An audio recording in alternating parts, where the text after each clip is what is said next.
Fantastic. Welcome back, everyone, for last but not least, the final session of today. And it's really the most specialized of the data breaches. You know, there's healthcare data breaches, there's PCI data breaches, retail, energy, whatever you're looking at, there's also financial firms. And we felt that this one was worthy, not just because of the subject matter, but we really, given Justin Herring's keynote address and the guests that we were able to get for this panel, the people, make it really, really one worth sticking around for. Starting off, we have my old friend, Elizabeth Gray, whom I've known since my time at the SEC when Liz was in charge of the SEC's microcap enforcement unit. She is a partner with Willkie, Farr, and Gallagher. Back then, and still today, she's quarterbacking the SEC's charge. Back then, she was quarterbacking the charge against microcap fraud, which was no easy task. There was a lot of fraud. It was anarchy in that space. And now, as co-chair of the Securities Enforcement Group at Willkie, she's leveraged that expertise from those days into a thriving financial advisory practice. What makes Liz so special is that she's one of the few SEC enforcement practitioners who can manage cyber issues and crypto issues without some outside help. Those are two very complex areas of securities regulation, and most SEC people, they really stay away from those areas, but not Liz, because they're challenging and she loves a challenge. Liz, it is so great to see you again and have you on this panel. Welcome. Thanks, John. Excellent. Next, we have Ali Karshan. And this is another theme we tried this year, was to really get fantastic people from inside companies. And Ali Karshan is exactly that. She's the Deputy General Counsel at Citigroup. And this is the first time she's ever been with us. She works as a primary advisor counsel in Citigroup on all Citigroup-related cyber matters, including cybersecurity matters, including compliance, investigation, law enforcement liaison, really just perfect for this. Data security, data privacy, and other cyber practices at banks like Citi are regulated on so many levels, especially state, federal, international. I imagine that you're dealing with maybe hundreds of regulators, or over 100 regulators at any given moment. And they're Citi scrutinized not only because of the financial entity aspect, but they're also a very large public corporation, triggering really an alphabet soup of regulators and watchdogs. Ali has been with Citigroup since 2004, and my guess is she's seen quite a lot and offers a very unique perspective. Ali, welcome. So good to have you here. Thanks. Glad to be a part of it. Excellent. And next is Kristina Littman, the chief of the cyber unit at the SEC, which is close to my heart, a terrific place to be at the SEC. She's recently taken on that job in the last year. The SEC has 6 specialized units, and cyber is one of them. It's a critical part of the SEC's mission. Kristina is new to the position, but leads really an extraordinary group of cyber specialists who tackle not just cyber, but crypto as well. And the SEC has experienced quite a few big litigation wins in the crypto space, including one just recently against Telegram, a $1.7 billion offering they halted dead in its tracks. Again, that's on the crypto side, but the cyber side, Kristina has to work with both. It is very special having Kristina here. We need to know what the SEC has in store on the cyber front for both public companies and regulated entities. Welcome, Kristina. Congratulations on your recent promotion, and thanks for being here. Thanks, John. Happy to be here. Excellent. And finally, we got a real veteran, Edward McNicholas, a partner at Ropes & Gray. He's really one of the most broad and varied of the speakers today. There are a few speakers today who can kind of handle any of these particular tracks, whether it be healthcare, retail, financial, or whatnot. We really could have put Ed anywhere because you name it, he can handle it. He conducts these big investigations. He creates global compliance programs. He handles federal, state, international investigations. I think what Ed's best at, these are incredibly difficult, media-driven legal challenges in these data breaches. You get extraordinary attention from Congress and from the media. And when Ed was associate counsel to former President Clinton, he provided advice regarding various independent counsel, congressional, and grand jury investigations. And my guess is he digs into some of those lessons learned when he's helping his clients. So thanks for being here, Ed. Thanks very much for finishing off this last panel. And I look forward to watching it myself. I don't have to go and do anything else after this, so I can watch and enjoy it. So thank you, and good luck to you all. Thanks. Glad to be here. Thanks, John. And good afternoon, everybody. We do have a great panel, so we're going to jump right in. Cybersecurity, both the regulations and enforcement, are really a key issue for financial regulators. One of the top ones being the Securities and Exchange Commission. And as you'll hear today, there's lots of balancing that regulators have to do, both in terms of considering whether there is some victimization of the financial institution that gets hit with an attack, whether they had adequate policies and procedures in place, and whether they had a good breach response plan to handle what happened. So Kristy, as the head of the cyber unit in SEC, the SEC Division of Enforcement, is going to give us an outline, and then we'll jump into details of what are the priorities for the division in terms of cybersecurity and how the division and the SEC is approaching it. So Kristy, take it away. Thanks, Liz. Hi, everyone. Thanks for having me today. Thanks for tuning in this late in the day when, if your household is like mine, this is when all the natives start to get a little restless. So I know it's a challenging time for everyone to be on a VTC. But I will try to get you some useful information.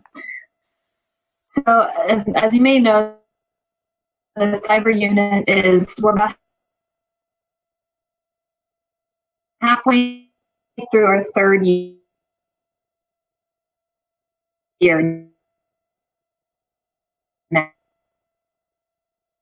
now, and John mentioned IT, and also, there are certainly ICO case, and fraud's not going anywhere. There's I always say there's no shortage of securities fraud, so we're still going to see, I think, plenty of ICO frauds as well. But in the second year, we expanded beyond that and kind of started looking more at what I would call kind of digital asset adjacent spaces. So those are the unregistered broker-dealers who are, taking transaction-based compensation for selling these shares in unregistered ICOs, and then the unregistered exchanges where they're trading. Our second year included, obviously ICO cases, but a handful of those unregistered broker-dealers and unregistered exchanges as well. So I think looking forward, we'll continue to have some ICO cases, but we'll continue to also to focus on trading platforms. We'll continue to focus on touting and promoters. So you often see that in fraudulent ICOs, but typically, you have a celebrity who's been paid to send out tweets or Facebook posts about an ICO, and they don't disclose their compensation. And so we'll continue to bring those cases. We'll also look at asset management as it relates to ICOs, so pooled investment vehicles that are trading digital assets, including digital securities and digital currencies. So that's kind of the first bucket.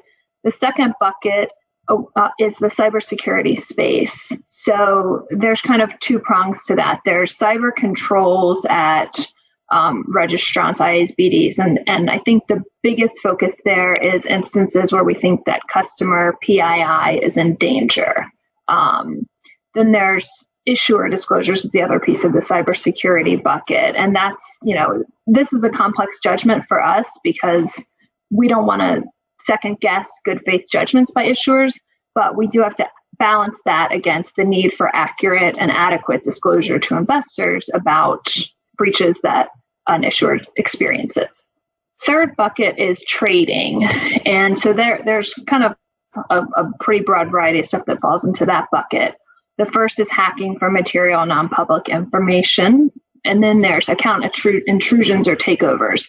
Most often we see those being done for the purpose of manipulation.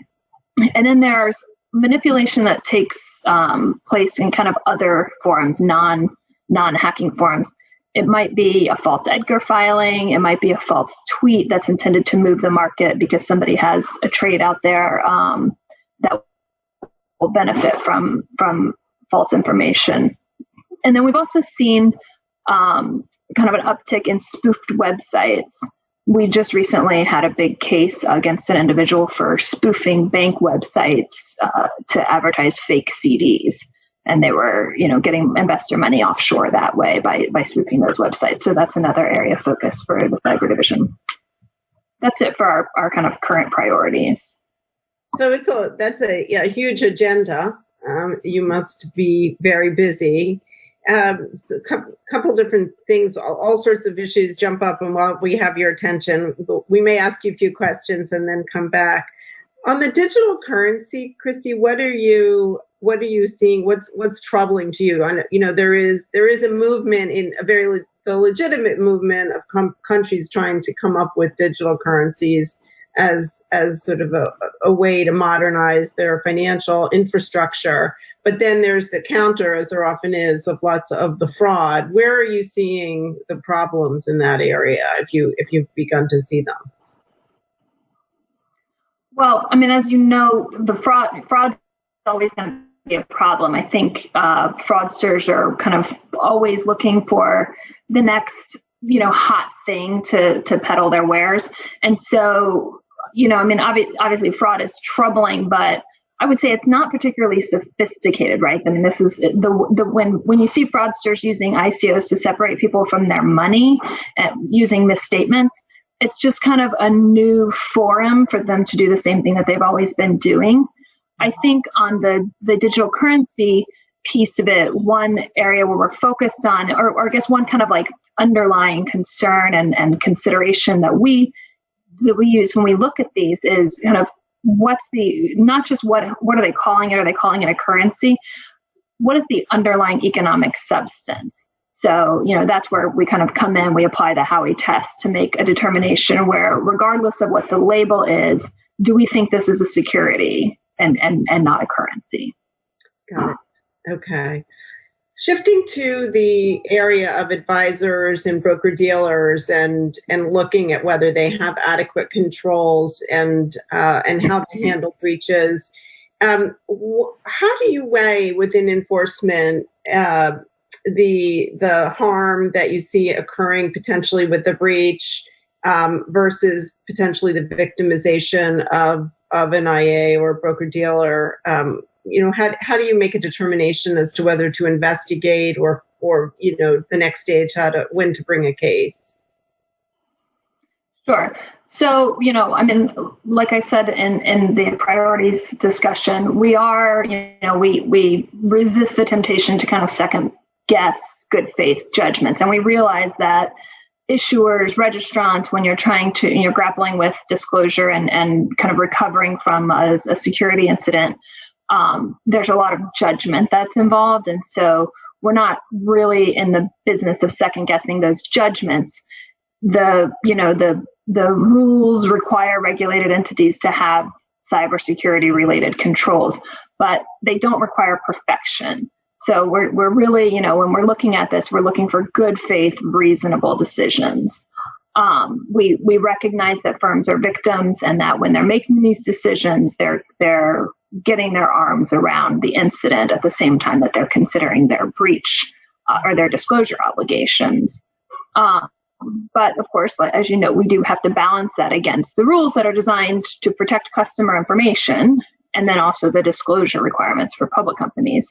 With regard to registrants, to IASPDs, for regulated entities, there's not really kind of an absolute rule that we can, and we really look to the unique facts and circumstances of each incident.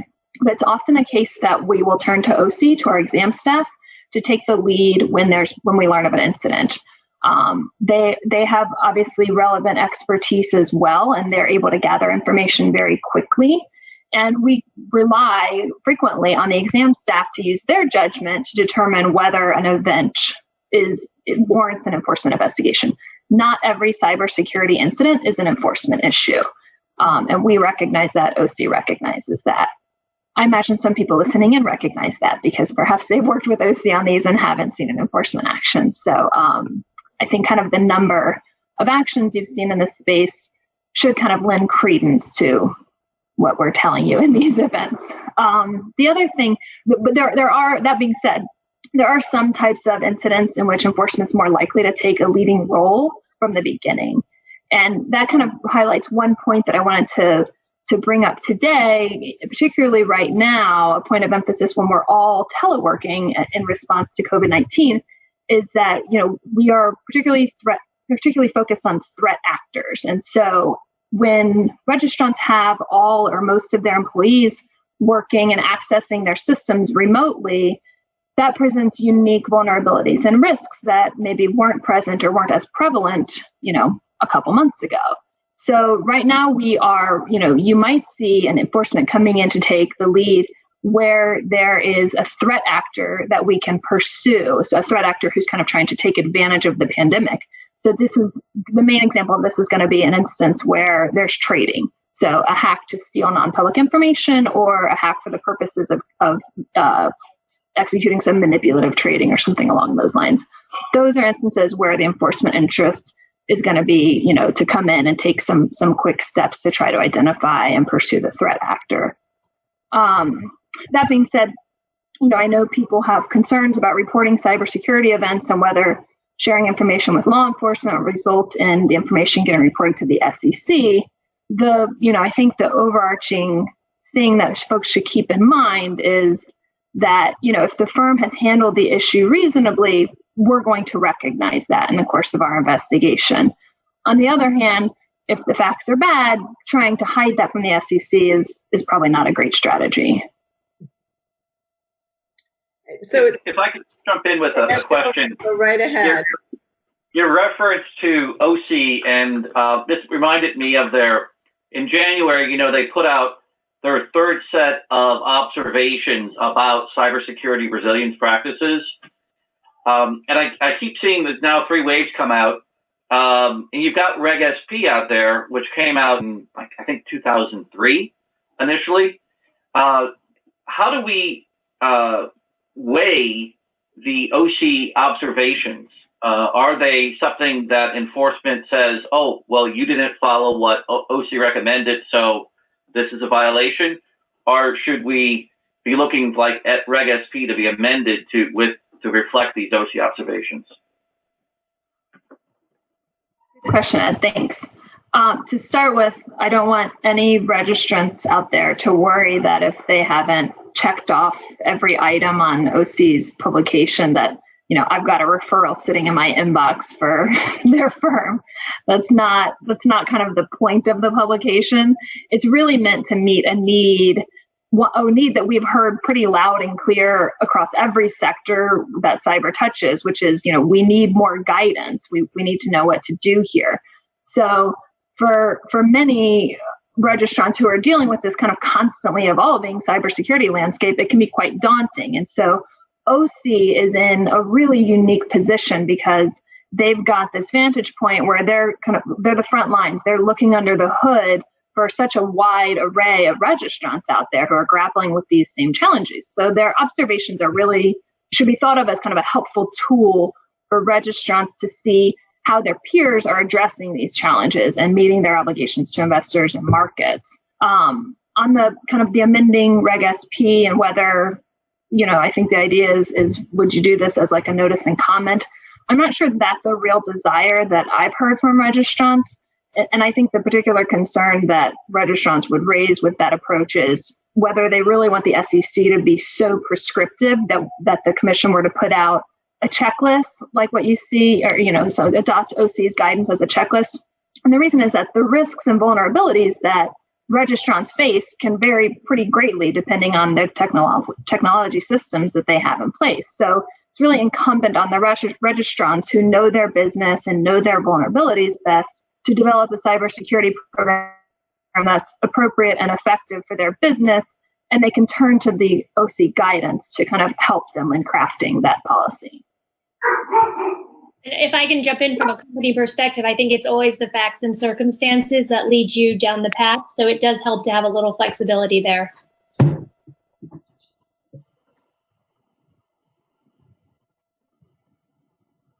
Absolutely. Okay. So, Allie, you're experiencing this firsthand, running all of the cyber issues that are coming across for Citigroup. Sounds like also a daunting task. And we'd love to hear your perspective of, how you handle them, what you think the priorities are in terms of running a cybersecurity program in a large financial institution, what you see, as the challenges, what comes down the pike. We'd love to hear all those sort of your life day to day. And thanks. So I guess as in-house counsel, the first thing I would mention is that I actually get the benefit of being a real team member who's always at the ready to jump in with these folks, because I spend the majority of my time sitting with Citi's Cybersecurity Fusion Center. And that concept really solidifies the team within a team concept that creates a fusion center. And it's also given Legl a permanent seat at the table for really any cyber matters that come up. And I think that's one of the challenges a lot of big companies face, is making sure you're brought in early enough so that you can understand the context in which an event is happening.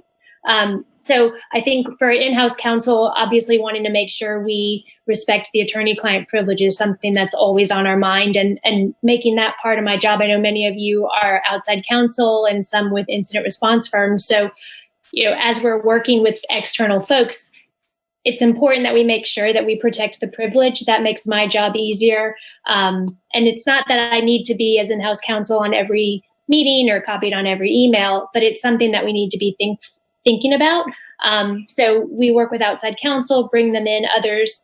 And when we do that, we do it to make sure that any of the investigations that we are doing related to a large cyber event, that they're covered under the attorney-client privilege. And we want to make sure that discussions concerning the direction of the investigation, significant findings or problems and their implications related to those matters, or decisions regarding required remediation to contain that threat or attack.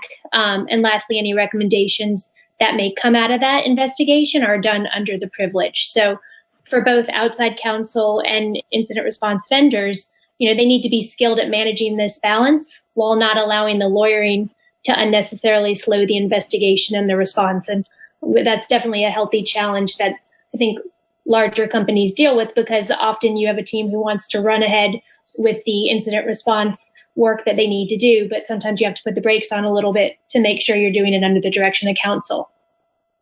I think, secondly, ensuring that there is trust and value add to all of the internal relationships. That's always a work in progress, is new players and new challenges are just around the corner. So whenever relevant, helping my internal partners within a company understand that the importance of their legal counsel in any type of successful breach response really mitigates the harm to the company, and most importantly to our customers. I would say another issue we think about is a company like Citi, we've got multi-stakeholder events. A data breach fits that example. So we've got to consider that group, that group could potentially include things like the leadership of the affected businesses, the group's lawyers, security officers, the general counsel's office, all of our incident responders, our internal investigations team, Citi's CEO and staff, our board of directors, and all of the external folks that we deal with. So the best outside partners for me really are the ones who understand that. And we have many important internal audiences that we work with, so they can't just only be focused on what's going on our network. We have to think about communication internally, externally, up the chain, every which way you can think of. And then I guess finally, if you're thinking about a company like Citi, you're responding to a breach there or any other large financial institution, you've got to understand really the close and critically important relationships that we have with our regulators, the Fed, the OCC, SEC, FINRA, and then all of the local regulators in the more than 160 countries and jurisdictions that we're located in. So depending on the circumstances, we may be reporting to one or many of our regulators very early on in the life of an event. And our need to notify them is a time-consuming part of our incident response. And that's also particularly true when we're dealing with a multi-jurisdictional event where we could have, say, 5, 10, 20 different regulators asking us 5, 10, 20 different set of follow-up questions. Those are kind of the main things that come to mind. Thanks, Sally. So one of the things you mentioned, which I think occupies everybody as you're handling a breach, is the reporting out, both to regulators, but also reporting internally. and assessing what needs to be done.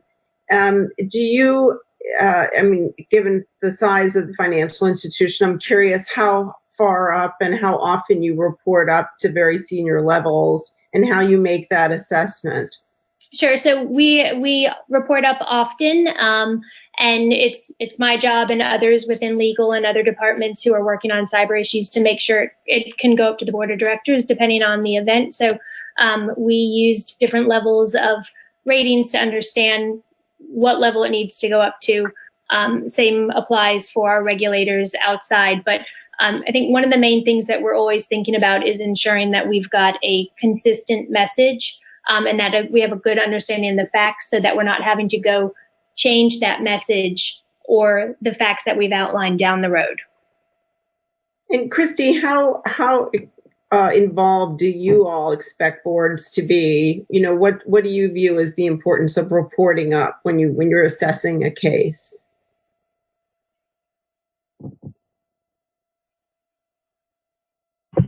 Unmute. Sorry. I think there are we certainly focus in a disclosure context, in part on the internal controls around disclosure. We want to make sure that your disclosure policies and procedures are sufficient such that a reportable event is being appropriately elevated to management and to the board if appropriate. And, all that ties into whether it's being reported to your auditor, whether it's being reported to outside counsel who's evaluating your disclosures. And so those policies and procedures need to be adequate to make sure that those reports happen appropriately. From the board's perspective, I think a lot of the SEC's focus specifically on the board is really around the disclosure concerning their role in their relationship. We want to look at your disclosures and make sure that investors can get important information about how the company perceives the role of its board, the relationship between the board and senior management in their role in managing the material risks that the company faces, so that they can kind of assess how the board administers its risk oversight function and whether or not they're discharging their risk oversight responsibility. So Ed, as you advise your clients, I assume you give them all that kind of advice, right? Make sure your board's engaged. Do they listen to you? More and more they do. I remember the first time I went to a National Association of Corporate Directors event on cybersecurity. There were a lot of questions. We had a little breakout session, and a lot of directors were talking about how their grandkids are on Facebook, and isn't it great what these kids are doing today? And then I went back about 3 years later for another cybersecurity breakout session, and the questions were about should the CISO report to the CIO or should the CISO report to the head of the audit committee? I was like, oh, that's a much better question than talking about Facebook. I think boards are finally getting the idea. Yeah, it's very interesting. It has been quite a shift and very quickly. Very interesting. So Ed, as John said at the beginning, you could touch on so many different issues here, but one of the issues I think folks are interested in from a financial regulator standpoint is sort of the role of the states and how active they are, financial institutions as they deal with these breaches, whether you're a private equity firm or you're an investment advisor or you're a large broker dealer, you have to think about who do you have to report to. We'd be curious to hear what you think are sort of the issues du jour, some of the big issues facing companies in that area. Well, Ali touched on it. It's the multi-jurisdictional breach. That's one of the biggest challenges. And when you're trying to design a compliance program, making sure that you're keeping all of the regulators happy. Sometimes it would be so simple if you just had to deal with the SEC and that they just did all the regulation and that was that. But in most breaches, you have to deal with the SEC and the CFTC and FINRA, and then the Data Protection Authority comes in, or the FSA from the UK. You've got state attorney generals jumping around. And so one of the biggest questions is to make sure that you set up a program so it can be responsive to all the different regulators and even the different time frames. We had at one of the keynotes, we had one of the leaders from the New York Department of Financial Services. They said a rule was 72-hour data breach notification.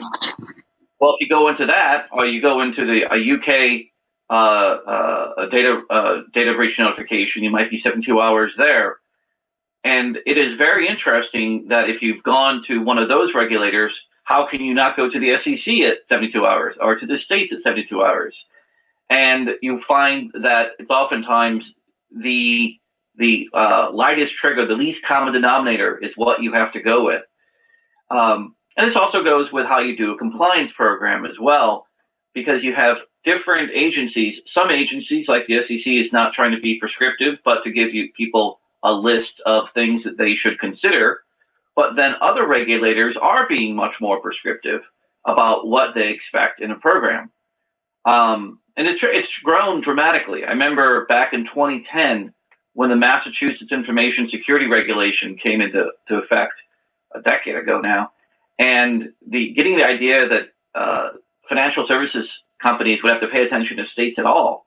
They said, "Oh, we're surely it's going to be preempted. We're going to be like, no, it's not preempted. It does apply to you, and it can be quite prescriptive." And Massachusetts is still there, but we've seen the CCPA jump in, which, although the GLBA exemption covers most of it, there's a little bit that doesn't get covered, and that little bit often requires institutions to pay attention to it. So I think we have the complexity of regulatory environments is quite challenging. And one of the things that's probably most challenging is that although the SEC is focused on generally, have you been negligent or whether you've been done something willfully, intentionally wrong, other systems are much more strict liability based, or they seem like they're strict liability, like the data breach notification statutes from the states. No matter what kind of a job you did, if you have a breach, you have to send out the notice. So it's not liability based at all. And some of the states come at this from a very strict liability framework, which can be quite challenging when you're coming at different regulators with different regimes. And how do you see the CCPA impacting financial institutions and how they handle cyber breaches? I'm hoping that the GLBA exemption takes most of the sting of the CCPA out for financial institutions, but it does not take all of the sting out. It should remove the individual investors who are covered under Reg SP. And for a year, it removes employees and it removes business contacts. But there might be some others, perhaps like beneficiaries, who are neither Reg SP investors or business contacts or employees who might be impacted by that. So there might be small populations here and there, but hopefully the CCPA will not have a major impact on financial institutions. I think when you're dealing with clients, though, you just take the most conservative approach. So with California's rules, we've just adapted everything to the extent that we can to that, because you can't come up with bespoke processes for all 50 states. So I think you're going to see a lot of companies just implementing whatever is the strictest to make sure they're covered. Yeah, particularly if you're doing training and you're talking about corporate values and reputation. And it's not credible to say, well, our corporate values and reputation in California are this, but in New York, we have different values and a different reputational concern. Obviously, if you're going to take that approach to cybersecurity and say it's part of our corporate values, part of our relationship with our investors, you wind up having it be a uniform, high level across the board, which sounds like the approach that Citi's taking. So, Kristy, is the SEC sort of more general? You just came out of the chairman's office not that long ago on cyber, and I know you were advising him on enforcement matters, but having been in the chairman's office years ago myself, I know you get to sort of see everything working. is the SEC sort of taking an interactive role, approach to cyber within the agency? Is there lots of dialogue going on between the various divisions on that point? Absolutely.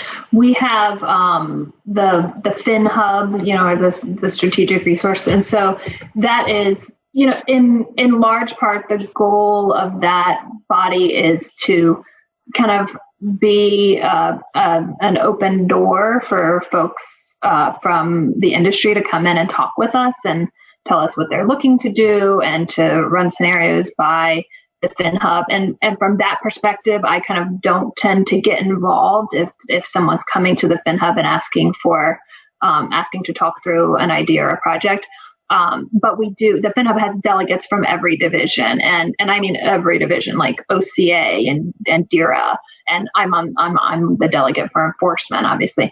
So it is, we meet periodically. We met today, actually. And then we update the chairman's office periodically, and we just kind of try to maintain a pretty open line of communication. And then Val Sapanik, who leads that group, is, she's got her finger on the pulse of everything. And so she's a really great resource to make sure that all of the divisions are communicating and working together so that, we're messaging everything appropriately, and we're kind of weighing the different interests of all the folks that come in and talk to us. I think that's great. And I have to say, I think the SEC has done a really excellent job. I've said this at other panels, an excellent job on cybersecurity and approaching it with a lot of fluidity within the agency, and being tough on enforcement when it's necessary, and also being reasonable, as you're dealing with cyber breaches. So one area where that has been the case, and it's, I think enforcement's taken a very judicious, but also at times aggressive approach, has been in the disclosure issues relating to breaches or relating to problems with privacy data. What do you think?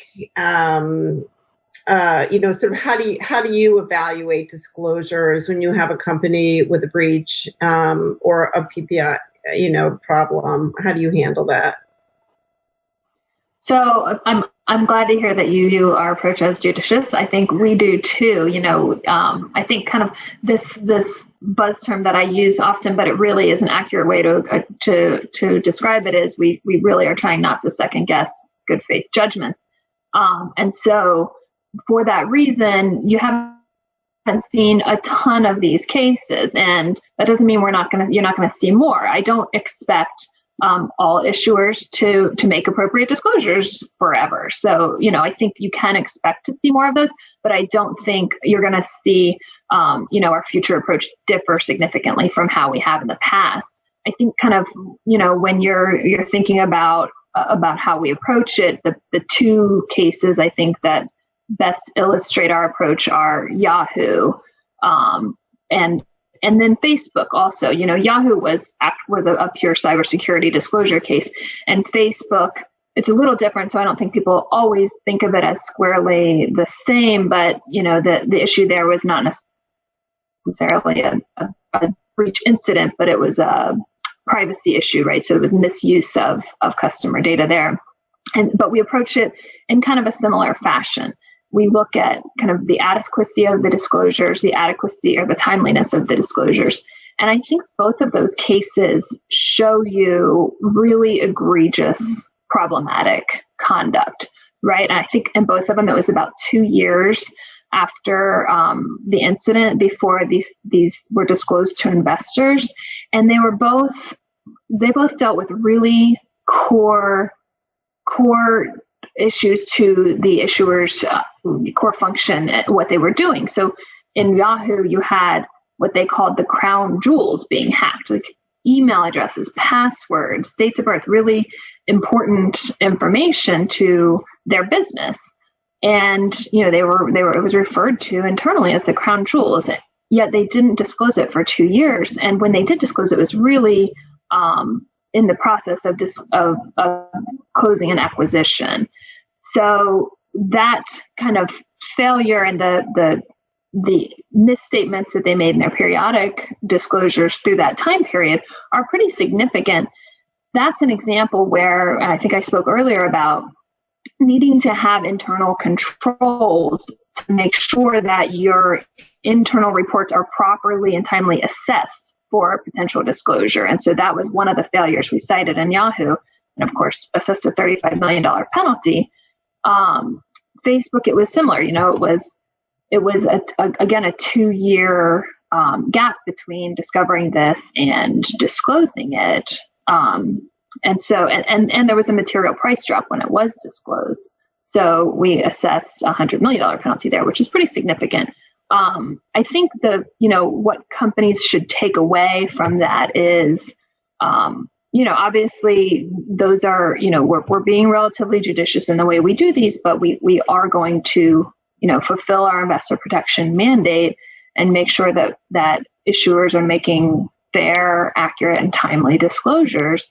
The other thing I would point out is that when you elect to speak about a breach, it's really important that you are fulsome and accurate in your disclosures. So make sure when once you've made that determination that you need to disclose the breach, don't kind of disclose it halfway. That's not going to serve you well in the end. And the other kind of, I think, practical reality, and Liz, you and Ed probably can speak better to this, but I think a practical reality companies need to keep in mind is our whistleblower program.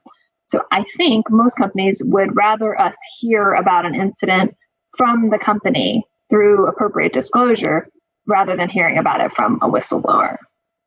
Absolutely. No, that's a good point. Very good point. Allie, one quick question. Oh, sorry. I was just going to say, Kristina, I think for lack of a better way to say it, I think it's not the crime, it's the cover up. So often it's making sure that you've got the right information to provide after the event happens, because I think, with different activities coming more and more common, it's bound to happen, but it's how you respond to it. So I think, internally we go through a checklist of, have we notified the right people? Have we raised it to law enforcement? Have we made the right disclosures? Have we thought about all of the regulatory requirements, whether it's an 8K, SAR filing, the list goes on, but it's making sure you've checked off everything and truly handled it from an incident response outline of where you need to go. I can't help it. Sorry. Go ahead, Ed. I just couldn't help but jump in because I was part of the team that represented the Special Cybersecurity Review Committee of the Yahoo Board of Directors, and wanted to, I guess, without relitigating the matter, it is important to also look at it from a practical lessons learned to make sure that the technologists and the lawyers are able to communicate effectively. Because one of the key things in that case is actually, the flow of information from the technologists to the lawyers, and making sure that information is clearly conveyed over in a way that the lawyers can understand. And I think in the middle of breaches, often the technologists resort to shorthand, and the lawyers resort to their shorthand, and there's a lot of meaning that can get lost in the middle of that. Interesting. Do we have time for one quick audience question? That's a fair point. Very, very quick. All right. So very quick, Allie, the question was for you, and it was, if you do your reviews under privilege when there's a breach, how do you convey the information to auditors? How do you deal with having to report out to your auditors? Sure. So we will often provide a summary of the matter because, as you know, facts are not subject to the attorney-client privilege, and then provide a summary from there. Depending on the situation, we might provide more information and just indicate that we're not waiving the privilege by sharing it to them. Great. Thanks. Thank you, Liz, and thank you to the panel for a great job and for a great end of the day. We have one last session in just a minute where we'll announce our Incident Response 30 for the year 2020. That's our list of the 30 best IR lawyers in the business. Before we go, thank you very much to John Stark, our truly tireless MC today. I think he was on every panel, but also an invaluable partner in organizing today's event. And thank you to Kroll and Orrick, today's lead consulting and law firm sponsors. And thank you to all of the 26 fantastic consulting and law firms who are represented today here as sponsors and supporters. So please join us for one last session in 1 minute when we honor our IR30 for the year 2020. We'll be right back. Thank you.